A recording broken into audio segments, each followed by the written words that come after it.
प्रिय विद्यार्थी मित्रांनो, ग्रामीण भागातून पोलीस भरतीचे जे पण विद्यार्थी तयारी करत आहेत किंवा जे सध्या 11वी 12वीला आहेत, तर या सर्व विद्यार्थ्यांसाठी मागील काही भागातून मनू मॅथ्स या माझ्या यूट्यूब चॅनलवरती मी गणिताचं मार्गदर्शन या ठिकाणी करत असतो. मित्रांनो, ग्रामीण भागातून 1ली ते 10वीपर्यंत आपण कशा पद्धतीने वर्ग 10वीच्या परीक्षा पास करतात हे नव्याने सांगायची गरज नाही. त्यानंतर 12वीला आपण कसे पास झालात हे नव्याने सांगायची गरज नाही. आणि मग यामुळे होतं काय की सरासरी हा साधारणतः 5वी 6वी 7वीच्या दरम्यान असलेला धडा गणितामधील यावर आधारित प्रश्न परीक्षेला विचारले जातात. ही जी प्रश्नपत्रिका आहे यापूर्वी आता 2024 साली या ही प्रश्नपत्रिका जिल्हा पोलीस शहर पोलीसला विचारलेली आहे. तर यातील प्रश्न आपण आजच्या भागामध्ये समजावून घेणार आहोत. सरासरी येत्या अर्ध्या तासामध्ये 5 प्रश्न मी तुम्हाला या ठिकाणी समजावून सांगेल. गणित या विषयामध्ये माझा जवळपास 35 वर्षापासूनचा अनुभव आहे. यापूर्वी बरेचसे व्हिडिओ आपण या संदर्भात शूट केलेले आहेत. इथून पुढं प्रत्येक व्हिडिओमध्ये एक प्रश्नपत्रिका आपण एका प्रश्नपत्रिकेतील 5 गणितं समजावून सांगण्याचा आपण प्रयत्न करणार आहोत.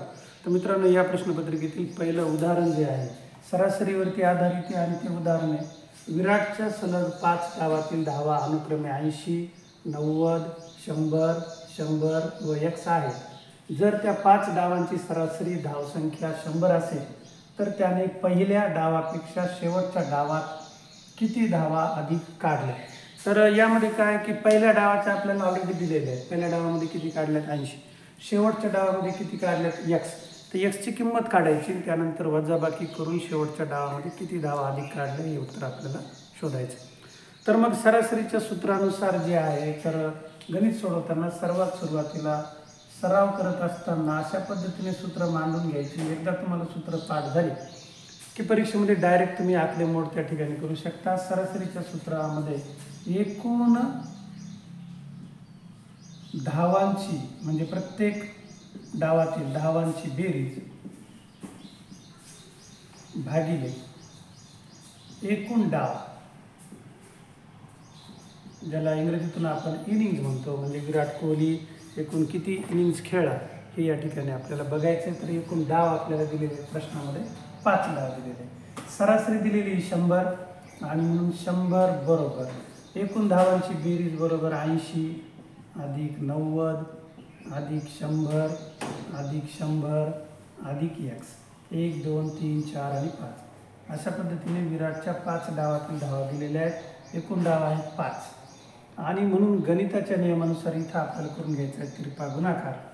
तर तो आता मी या ठिकाणी वरती तो गुणाकार लिहितो.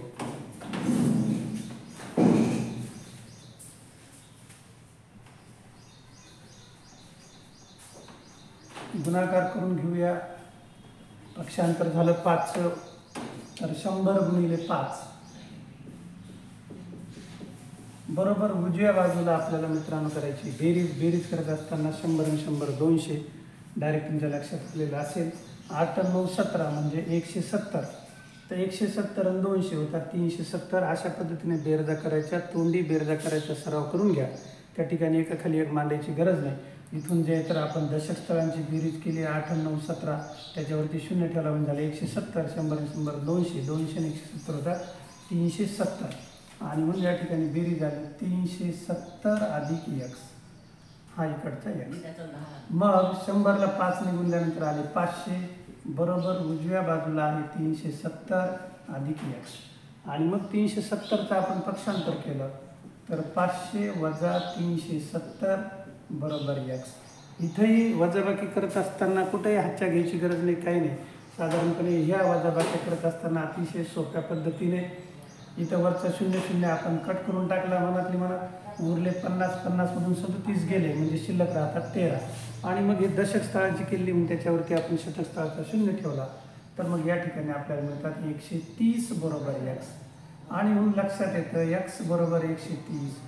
म्हणून विराट कोहलीने किंवा विराटने जो कोणी असेल तो त्याने शेवटच्या डावामध्ये 130 धावा काढलेल्या आहेत, 130 रन पूर्ण केलेले आहेत. तर मग प्रश्न इथं उत्तर पूर्ण झालेलं नाही. आपल्याला विचारलेलं काय आहे की शेवटच्या डावामध्ये पहिल्या डावापेक्षा किती धावा जास्त काढल्या. तर पहिल्या डावामध्ये प्रश्नामध्ये आपल्याला दिलेलं आहे की विराटने फक्त 80 धावा काढलेल्या आहेत. मग 130 वजा 80 केले तर आपल्याला उत्तर मिळतं 50. आणि म्हणून मग आपल्याला त्या ठिकाणी ऑप्शनमध्ये उत्तर द्यायचं आहे पर्याय क्रमांक 1. विराटने जे आहे तर शेवटच्या डावामध्ये पहिल्या डावापेक्षा 50 धावा जास्त केलेल्या आहेत. असं हे उदाहरण आहे. आता बघूया दुसरं उदाहरण. निश्चितच तुम्हाला सर्वांना ही पहिल्यांदा कुठल्याही प्रश्नपत्रिकेमध्ये सोपी उदाहरणं असतात. हे उदाहरण तुम्हाला सर्वांना व्यवस्थितरित्या समजलं असेल असं गृहीत धरतो. मनू मॅथ्स या चॅनलच्याद्वारे मी ग्रामीण भागातील पोलीस भरतीची तयारी करत असलेल्या मुलामुलींना जसजसा मला वेळ मिळतो त्या वेळेच्या दरम्यान मी असे व्हिडिओ शूट करत असतो. तर मित्रांनो बघूया दुसरं गणित. याच प्रश्नपत्रिकेमध्ये दुसरं गणित आलं आहे.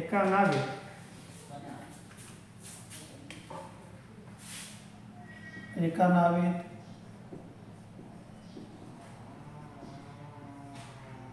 सरासरी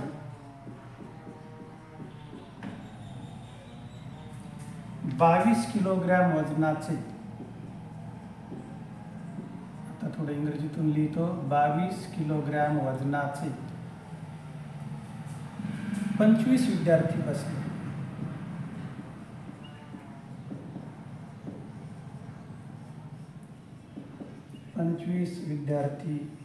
बसले. नाव किंवा बोट सर्वांना ओळखीची आहे.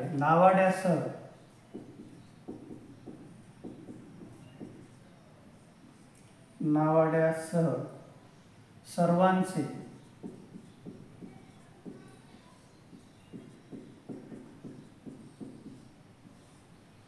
सरासरी वजन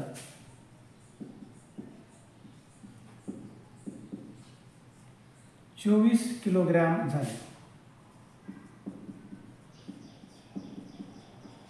तर नावाड्याचे वजन किती? नावाडी म्हणजे मोठ चालवणारा. नावाडी किंवा नावाडीचे वजन किती?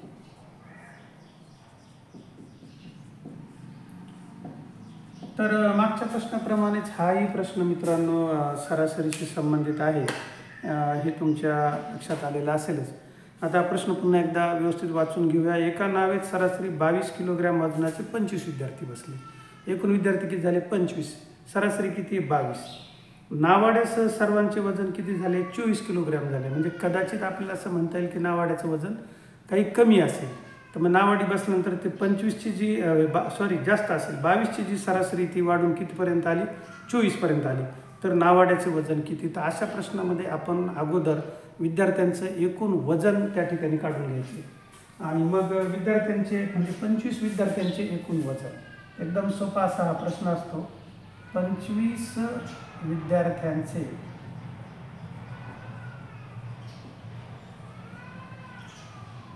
एकूण वजन.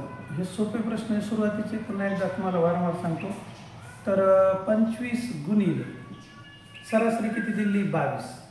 मग गुणून घेतलं. 25चा पाढा किंवा 22चा पाढा तुम्हाला सर्वांना पाठ आहे असं मी गृहीत धरतो. 25 दुनी 50 ला 0 हात चाले 5. 25 दुनी 50 आणि 5 किती झाली? 55.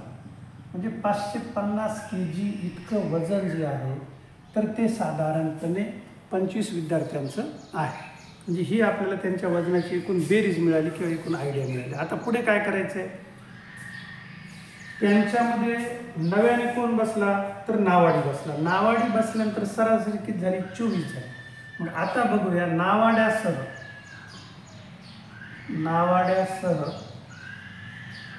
एकूण वजन. आता पहिले 25 विद्यार्थी आणि नावाडी म्हणून किती झाले? 26. आता सरासरी किती दिलेली? त्यांनी 24 दिलेली. मग 24. आता इथं पुन्हा आपल्याला 26चा पाढा पाठ असणं अत्यंत गरजेचं असतं किंवा 24चा पाढा पाठ असणं अत्यंत गरजेचं असतं. आणि जर पाढे पाठ असतील तर निश्चितच आपण हा गुणाकार या ठिकाणी करू शकतो. तर मित्रांनो या ठिकाणी आपण 24 गुणिले 26 हा गुणाकार जर केला तर तो गुणाकार येतो 624. आता हा गुणाकार आला 624 kg. ओके. आता 624 आल्यानंतर म्हणजे 24 × 44 असेल, 4 हात चाले 14 आणि 24 दुनी 48. 48 आणि 14 होतात 62. 24चा पाढा तुम्हाला सर्वांना पाठ आहे असं सुरुवातीलाच मी तुम्हाला सांगितलं होतं. आता 624 नावाड्यासह वजन आलं आणि नावाडी सोडून फक्त विद्यार्थ्यांचं वजन आलं 550 kg. मग आता याच्यातून ज्यावेळेस आपण फक्त आपल्याला विचारलं काय नावाड्याचं वजन किती, नावाड्यासहित सरासरी वजन किती आलं 624, नावाडी सोडून किती आलं 550, एकदम इझी. मग या 624 मधून 25 विद्यार्थ्यांची सरासरी वजा केली तर 600तून हे 500 गेले, 100 राहिले आणि मग हे 50 गेले, 50 राहिले, वरती 24 म्हणजे 50 आणि 24 किती झाले 74. अशा पद्धतीनेही तुम्ही वजाबाकी करू शकता. मी ही वजाबाकीची ट्रिक पुन्हा एकदा सांगतो. 6तून 5 गेले 100, त्या 100मधून हे 50 गेले म्हणजे शिल्लक राहिले 50, त्या 50मध्ये एक्स्ट्रा टाकले आपण किती 24, 50 आणि 24 किती झाले त्या ठिकाणी 74. आणि म्हणून मित्रांनो मग नावाड्याचं वजन जे आहे तर नावाड्याचं वजन आहे एकंदरीत 74 किलो. असं उत्तर या ठिकाणी आपल्याला मिळतंय आणि याचाही पर्याय क्रमांक आहे 1.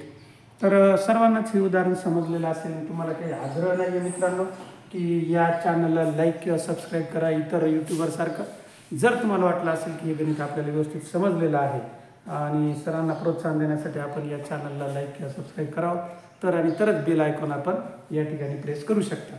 वळूया आता या प्रश्नपत्रिकेतील दुसरं गणित. दुसऱ्या गणितामध्ये आता सरासरीकडून यानंतर हे जे तिसरं गणित या प्रश्नपत्रिकेत आलेलं आहे हे गणित आहे शतमान शेकडेवारीवर. आणि सर्वसाधारणपणे ग्रामीण भागातील शाळातून शिकत असलेल्या सर्व मुलामुलींना सर्वात जास्त अडचणीची गणितं कोणती असतात तर नफा तोटा शतमान शेकडेवारी. कारण आपल्या कुटुंबामध्ये पिढी जात आपल्याला नफा तोटा शिकवला जात नाही आणि त्यामुळे ही सर्वात मोठी अडचण येते की आपण ह्या गणितामध्ये 100% चुका करायचं प्रमाण राहतं ते म्हणजे शतमान शेकडेवारी, नफा तोटा, त्यानंतर व्याज, सरळ व्याज आणि चक्रवाढ व्याज. तर ती गणितं आल्यानंतर आपण त्याची चर्चा करणारच आहोत. तर आता हे आहे आजच्या तासिकेतील 30 सप्टेंबर 2024च्या तासिकेतील तिसरं उदाहरण. मी या ठिकाणी बोर्डवरती लिहितो. उदाहरण आहे 200 रुपयांच्या वस्तूची किंमत, 200 रुपयांच्या वस्तूची किंमत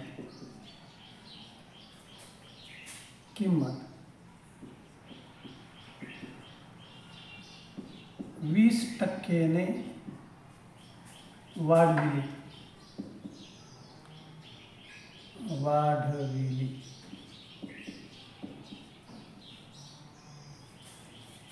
नंतर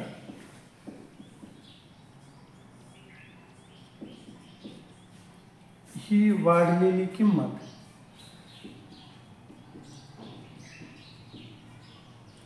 वाढलेली किंमत 20%ने कमी केली, 20%ने कमी केली. तर त्या वस्तूची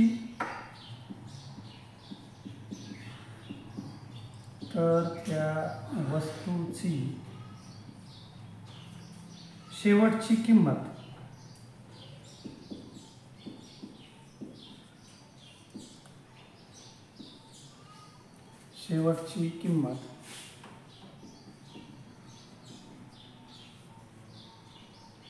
तिच्या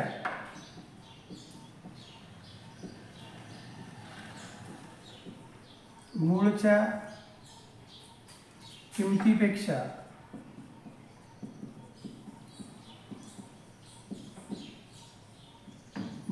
किमतीपेक्षा कितीने कमी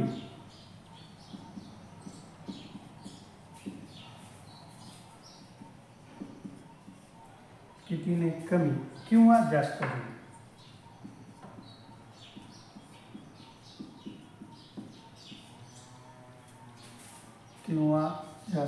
होईल. तर नेहमीप्रमाणेच कुठल्याही गणित सोडवताना पहिली प्रायमरी स्टेप किंवा प्राथमिकता असते की ते गणित आपण एकदा व्यवस्थित वाचून घ्यायचं. वाचल्यानंतर ते गणित समजावून घ्यायचं आणि त्याच्यानंतर सोडवायला सुरुवात करायची. स्पर्धा परीक्षा देत असताना घाई करून जमत नाही. एकाग्रता म्हणजे आपलं कॉन्सन्ट्रेशन त्या ठिकाणी 110% असणं गरजेचं आहे. आणि मगाशी सांगितल्याप्रमाणे आता गणित आहे नफा तोट्याशी संबंधित आणि नफा तोट्याचं गणित आलं की आपल्या पोरांना लगेच काटा येतो अंगावरती की आता मी हे गणित सोडू शकणार नाही. परंतु विचार केला तर 20% वाढवली, 20% कमी केली. व्यवहारामध्ये बऱ्याचदा अशा गोष्टी होत राहतात. इथं आपल्याला मूळची किंमत काढायची. मी गणित पुन्हा एकदा वाचतो आणि नंतर आपण हे गणित आता समजावून घेऊया. गणित या ठिकाणी की 200 रुपयांच्या वस्तूची किंमत 20% वाढवली. 20% वाढवली याचा साधा सरळ सोपा अर्थ होतो 100 रुपयाची वस्तू 120 रुपयाला त्याने विकली. मग 200 रुपयाची किती होईल? 20 आणि 20 40 म्हणजे 240 रुपयाला तो ती वस्तू विकायला लागला. नंतर ही वाढलेली किंमत त्याने काय केली? 20% कमी केली की आता धंदा होईना म्हणून आपण त्याने लगेच ती 20% कमी केली. तर त्या वस्तूची शेवटची किंमत तिच्या मूळच्या किमतीपेक्षा कितीने कमी किंवा जास्त होईल हे आपल्याला काढायचे. हे काढत असताना सर्वात सोपं आणि एकदम साधं सूत्र किंवा आपण त्याला म्हणता येईल फॉर्म्युला असा आहे मित्रांनो की त्या वस्तूची मूळची किंमत गुणिले वाढलेली किमतीची टक्केवारी गुणिले घटलेल्या किमतीची टक्केवारी याचा गुणाकार केला की आपल्याला लगेच त्या वस्तूची शेवटची किंमत किती येते लक्षात येते. तर चला वळूया त्या सूत्राकडे. या ठिकाणी त्या वस्तूची मूळची किंमत दिली 200. मग 200 गुणिले वाढ किती आहे? 20% वाढ गुणिले घट किती सांगितलेली? 20%. 20% घट बरोबर त्या वस्तूची मूळची किंमत आपल्याला सापडते 200 गुणिले वाढ 20 म्हणजे 20% म्हणजे 100 रुपयावर 20 रुपये भागिले किती? 100 गुणिले घट किती? 20% म्हणजे 100 रुपयावर 20 रुपये कमी भागिले 100. आणि मग इथं गफलत काय होती की आपल्याला वाटतं 20% वाढवली 200ची 240 झाली त्याच्यावरती 20% घट आली. हे असं होत नसतं. तर किमती साधारणपणे टक्केवारी आली की त्या 100शी संबंधित असतात. पुन्हा आपण दोन्ही ठिकाणी 100 घेतले. आता 200 गुणिले 100 गुणिले जे 20 100 अधिक 20 120. इथं काटाकाटी करायची नाही कारण अंशामधील संख्या या बेरीज येते त्या गुणाकारात आणायच्या म्हणजे तिथं बेरीज करून घेतली. इथं वजाबाकी केली 100 मधून 20 गेले शिल्लक राहिले 80 भागिले 100. मग अगोदर छेदातले 2 शून्य आपण कट करूया. हे 2 शून्य कट झाले, हे 2 शून्य कट झाले, इथला हा 1 शून्य कट झाला, हा 1 शून्य कट झाला, वरचा 1 कट झाला, हा 1 कट झाला. आणि मग आता या ठिकाणी गुणाकारात शिल्लक राहिले 2 गुणिले 12 गुणिले 8. आणि मग हा ज्यावेळेस आपण गुणाकार करूया 12 24 24 8 92 असे किंवा 12 8 96 96 होतात 192. कुठल्याही पद्धतीने कसाही जर पाडेपाठ असले तर तुम्ही या ठिकाणी दणकन गुणाकार करू शकता. डाव्या किंवा उजव्या बाजूने 12 24 24 साठी 92 असे किंवा 12 8 96 96ची दुप्पट केली 90 90 180 ते वरचे 6 6 12 180 12 होतात 192. मग आता आपल्याला उत्तर प्राप्त झालं की 192. परंतु प्रश्नात काय विचारलेलं आहे तर ते वाचून घ्यायचं. शेवटची किंमत तिच्या मूळच्या किमतीपेक्षा कितीने कमी किंवा कितीने जास्त. मग लक्षात येतं मूळची किंमत किती? 200. आता 20% कमी केल्यावर किती झाली? ती 192. म्हणजे या ठिकाणी काय झाली? किंमत कमी झाली. आता कितीने कमी झाली तर 100 मधून 92 वजा केली तर किती उत्तर येतं आपल्याला? 8. म्हणजे साधारणपणे त्या वस्तूची नवीन किंमत जी आहे कितीने कमी किंवा कितीने जास्त होईल. आता ही किती आली? 192. मग 200 मधून 192 जर आपण वजा केली तर आपल्या असं लक्षात येतं की त्या ठिकाणी त्या वस्तूची किंमत जी आहे जेव्हा तो मालक 20% कमी करतो तर त्या वस्तूची किंमत 8 रुपयाने कमी होते. आणि म्हणून या प्रश्नाचं उत्तर येतं पर्याय क्रमांक 3 8 रुपये. तर निश्चितच हाही शतमान शेकडेवारीवरती आधारित असलेला प्रश्न तुम्हाला सर्वांना व्यवस्थितरित्या समजला असेलच. आणि जर समजला नसेल तर पुन्हा एकदा हा व्हिडिओ बघा. व्यवस्थित लक्षात येईल. सूत्र एकदम सोपं आहे. दिलेली मूळची किंमत गुणिले वाढलेली किमतीची टक्केवारी गुणिले घटलेल्या किमतीची टक्केवारी. हे जर आपण सोडवलं की आपल्याला त्या वस्तूची मूळची किंमत वाढली किंवा कमी झाली हे दोन्ही पण. आता काही वेळेस याच्यात उदाहरणार्थ काय होतं 20% वाढून विक्री केली नंतर पुन्हा त्याने 15% वाढून विक्री केली तर त्या वस्तूची मूळची किंमत कितीने वाढली.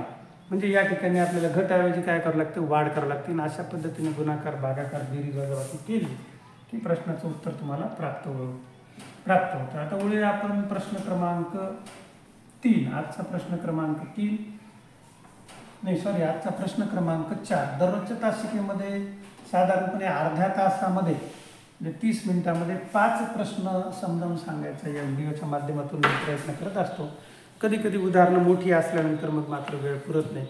आता इथलं जे उदाहरण या प्रश्नपत्रिकेत आलेलं आहे तर ते बघूया. एका रकमेची 2 वर्षाची रास.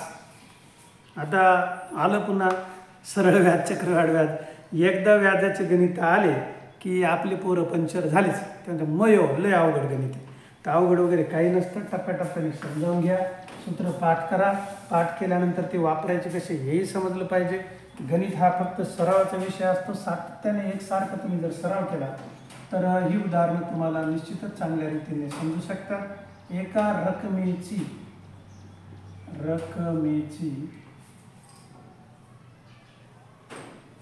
2 वर्षाची रास. 2 वर्षांची रास 5,800 रुपये आहे. 5,800 रुपये आहे. किती आहे? 2 वर्षाची रास. म्हणजे आता तुमच्या लक्षात आलेलं असेल की मुद्दल अधिक व्याज म्हणून काय होते? रास होते. व 5 वर्षाची रास.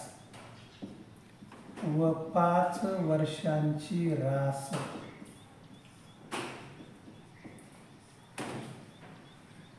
रास 60,000 रुपये असल्यास, किरकोळ व्यवहार दिसतोय सध्याच्या काळामधला, 60,000 रुपये असल्यास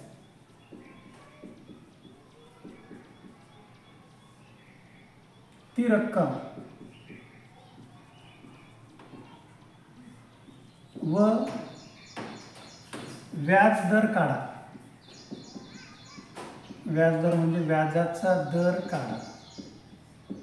तर पुन्हा एकदा आपण हा प्रश्न या ठिकाणी व्यवस्थित समजावून घेऊया. पर्याय इथं दिलेले आहेत. 1,200 रुपये 10 सदस्य दर आहे 8, 5,000 रुपये 10 सदस्य दर आहे 10 आणि 5,000 रुपये 10 सदस्य दर आहे 8 आणि चौथा पर्याय दिलेला आहे यापैकी नाही. तर इथं आपल्याला 5 वर्षाची रास आणि 2 वर्षाची रास दिलेली. दोन्ही याच्यातून आपण जर फरक काढला तर मग आपल्याला 3 वर्षाचं मधलं व्याज किती ते लक्षात येतं. कारण रास बरोबर सूत्र काय मित्रांनो? रास बरोबर मुद्दल अधिक व्याज हे मिळून रास तयार होते. आणि म्हणून मग त्या सूत्रानुसार मग आपण जर 5 वर्षाच्या राशीतून 2 वर्षाची रास वजा करून टाकली तर शिल्लक जे तर आपल्याला 3 वर्षाचे या ठिकाणी व्याज मिळेल. आणि म्हणून 5 वजा 2 3 होतात. म्हणून 3 वर्षाचे व्याज. कारण आपल्याला व्याजाचा दर काढायचा मग 3 वर्षाचं व्याज आपण काढूया. 3 वर्षाचे व्याज बरोबर 5 वर्षाची रास वजा 2 वर्षाची रास. मग 5 वर्षाची रास किती दिलेली आहे? 60,000 रुपये वजा 5,800 2 वर्षाची रास. इथंही वजाबाकी करताना कुठेही तुम्हाला आकडे मांडायची गरज नाही. वरचे 2 शून्य गेले, वरचे 2 शून्य गेले, उरले 70. इथं किती उरले? 58. 58 आणि 2 किती होतात? 60. 60 आणि किती? 70. 10 70 म्हणजे शिल्लक किती राहिली? 12. ते वरचे शून्य 12च्या उरावर देऊन टाकायचे. झाली वजाबाकी. किती आली? 1200. म्हणजे 3 वर्षाचं व्याज आलं आपल्याला 1200 रुपये या ठिकाणी व्याज आलं 3 वर्षाचं. एकदम सोपी आणि साधी वजाबाकी. मग आपण काढूया 1 वर्षाचं व्याज. 3 वर्षाचं 1200 म्हणून 1 वर्षाचे व्याज. आणि एकदा का तुमचा सराव झाला तर तुम्ही हे तोंडी पटापट काढू शकता. 1 वर्षाचे व्याज बरोबर 1200 भागिले 3. 3 ने भाग दिला. 3 1 3 3 चौक 12 म्हणजे आपल्याला मिळतात 400 रुपये. एका वर्षाचं व्याज किती आहे? 400 रुपये. आणि मग आता या ठिकाणी इथं काय? मुद्दल आपल्याला काढायचं आहे. मग मुद्दल काढत असताना मुद्दल बरोबर प्रश्नामध्ये विचारले मुद्दल किती आहे ती रक्कम म्हणजे मुद्दल या ठिकाणी आपल्याला काढायचं आहे. मुद्दल बरोबर काय? कशा पद्धतीने? 2 वर्षाची रास. या राशीतून 2 वर्षाचे व्याज वजा करून टाकू. याच पद्धतीने तुम्ही हे वापरू शकता. 5 वर्षाची रास वजा 5 वर्षाचे व्याज. मग 2 वर्षाची रास दिली आपल्याला 5,800 रुपये वजा 2 वर्षाचे व्याज होईल या ठिकाणी 2 गुणिले 400. मग 5,800 2 ने 400 ला गुणलं तर येईल 800 आणि 5,800तून 800 दिले की या ठिकाणी शिल्लक राहणार आहे 5,000 रुपये. आणि मग आता मित्रांनो तुमच्या लक्षात आलेलं असेल की मुद्दल जे आहे तर ते मुद्दल आपल्याला मिळालेलं आहे 5,000. आता मुद्दल प्राप्त झालं, एक उत्तर प्राप्त झालं. प्रश्नामध्ये आपल्याला एकंदरीत 2 उत्तर काढायचे. दुसरं उत्तर काय काढायचं आहे? रक्कम आणि व्याजदर. रक्कम म्हणजे ती रक्कम, मुद्दल किती आलेलं आहे? 5,000 रुपये. आता आपल्याला काढायचा आहे व्याजाचा दर. तर मग व्याजाचा दर काढण्यासाठी आपण सरळ व्याजाचं सूत्र वापरूया. सरळ व्याज बरोबर मुद्दल गुणिले दर गुणिले कालावधी भागिले 100. यामध्ये आपल्याला काढायचा आहे दर, आणि म्हणून मग त्या सूत्रामध्ये ह्या किमती मांडल्यानंतर आपल्याला व्याजाचा दर जो आहे तो या ठिकाणी माहिती होईल. तर बघूया तो व्याजाचा दर काढण्यासाठी सूत्र सरळ व्याज बरोबर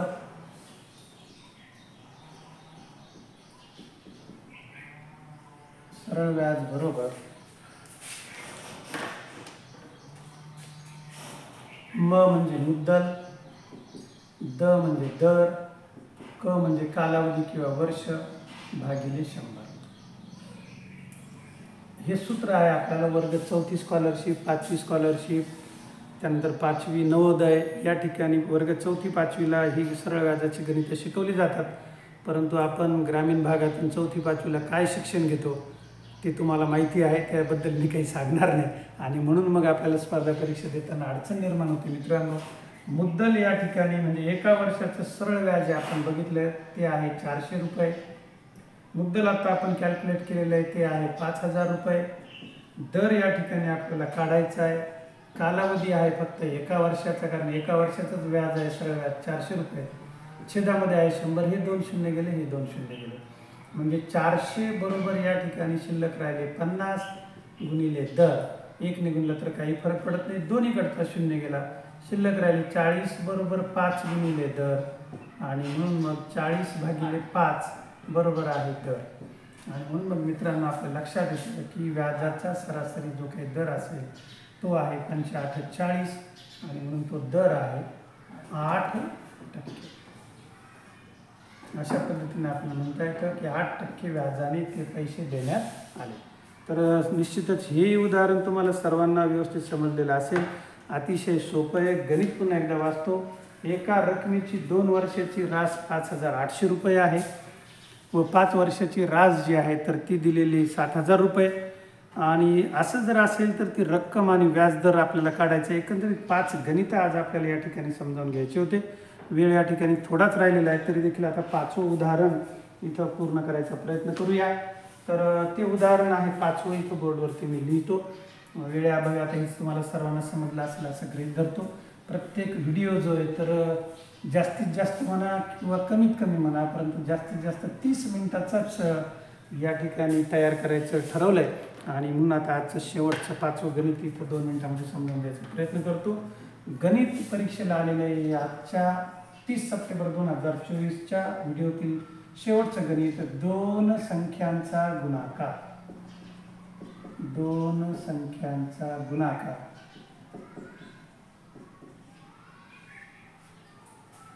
2160 आहे. 2160 असून 2160 असून त्यांचा मसावी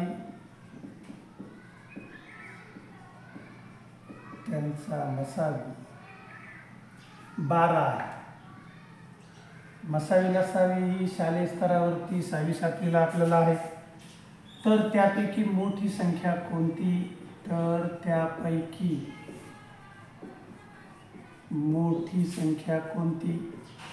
लसावी मसावीवरती प्रत्येक स्पर्धा परीक्षेत, निदान भारतातल्या तरी प्रत्येक स्पर्धा परीक्षेत किमान 2 गणितं त्या ठिकाणी विचारलेलीच असतात. आणि त्यामुळे या प्रकरणावरती आपलं चांगलं लक्ष असावं. लसावी म्हणजे सर्वात सोपं जे तर सामायिक अवयव गुणिले असामायिक अवयव, आणि मसावी म्हणजे फक्त सामायिक अवयव, कॉमन फॅक्टर्स असं आपण त्याला म्हणतो. 2 संख्यांचा गुणाकार 2160 असून त्यांचा मसावी 12 आहे. तर त्यापैकी मोठी संख्या आपल्याला शोधायची. तर मित्रांनो, हे पक्क तुमच्या लक्षात असेल की सूत्र आहे लसावी गुणिले मसावी बरोबर 2 संख्यांचा गुणाकार. या सूत्राचा आपल्याला या ठिकाणी वापर करायचा आहे. आणि म्हणून मसावी गुणिले लसावी, आता हे उदाहरण लवकरात लवकर सोडवायचा आपण प्रयत्न करूया. तर ते सूत्र आहे मसावी गुणिले लसावी बरोबर संख्या क्रमांक 1 गुणिले संख्या क्रमांक 2. इथं दोन संख्यांचा गुणाकार दिलेला आहे 2160, त्यांचा मसावी दिलेला आहे 12, लसावी आपल्याला दिली नाही, काढूया आपण अगोदर लसावी, आणि म्हणून लसावी बरोबर 2160 भागिले 12. आता भागाकार करत असताना या ठिकाणी अडचण येते की 12चा पाडा पाठ आहे नाही आहे. जर 12चा पाडा पाठ नसेल तर आपल्या गरिबीचा 2च्या पाड्याने सुरुवात करायची, कारण या समसंख्या आहे. 2 सख 12, 2 1 2, 0 2 8 16, दशक स्थळ आलं की शून्याचा भाग द्यायचा, 2 0 0. आता आले 1080 भागिले 6.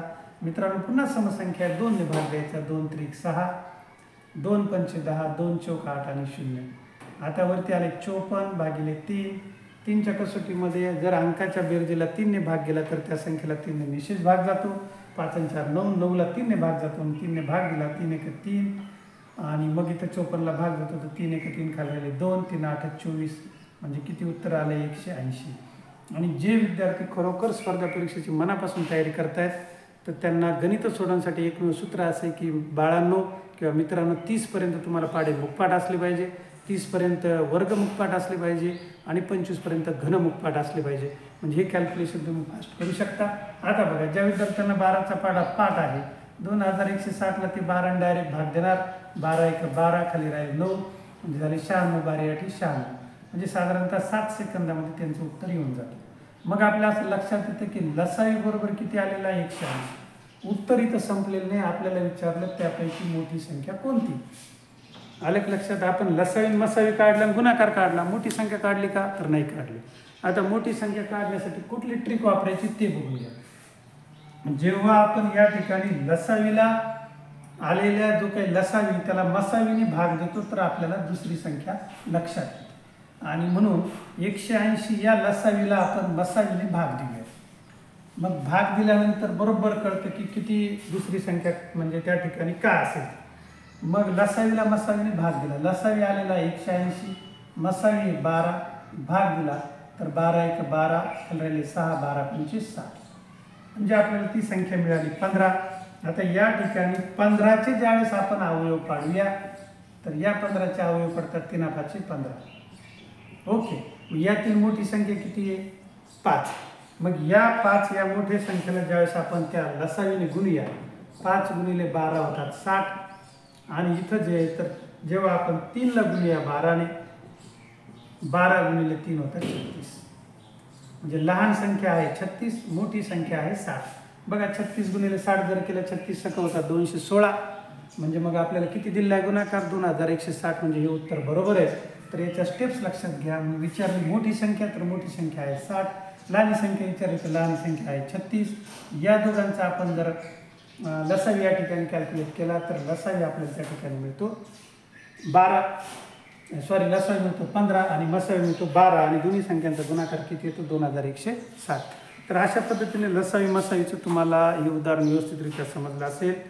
मी प्राध्यापक मनोज कुमार सत्यभामाताई संपतराव गायकवाड, संचालक गायकवाड करिअर अकॅडमी आष्टी, तालुका परतूर, जिल्हा जालना च्या वतीने दर तासिकेमध्ये साधारणतः अर्ध्या तासाच्या या आपल्या कालावधीमध्ये परीक्षेला आलेल्या 5 गणितं, मग ती कुठलीही असो, ती तुम्हाला समजावून द्यायचा प्रयत्न करतो. या प्रश्नपत्रिकेमधून जे काही उर्वरित अजून 20 एक गणितं बाकी आहेत ते आपण पुढच्या तासिकेमध्ये तुम्हाला समजावून सांगणार आहोत. जर तुम्हाला ही उदाहरणे व्यवस्थित समजली असली तर आणि तरच मनू मॅथ्स या चॅनलला तुम्ही लाईक आणि सबस्क्राईब करून बेल आयकॉन दाबू शकता. धन्यवाद.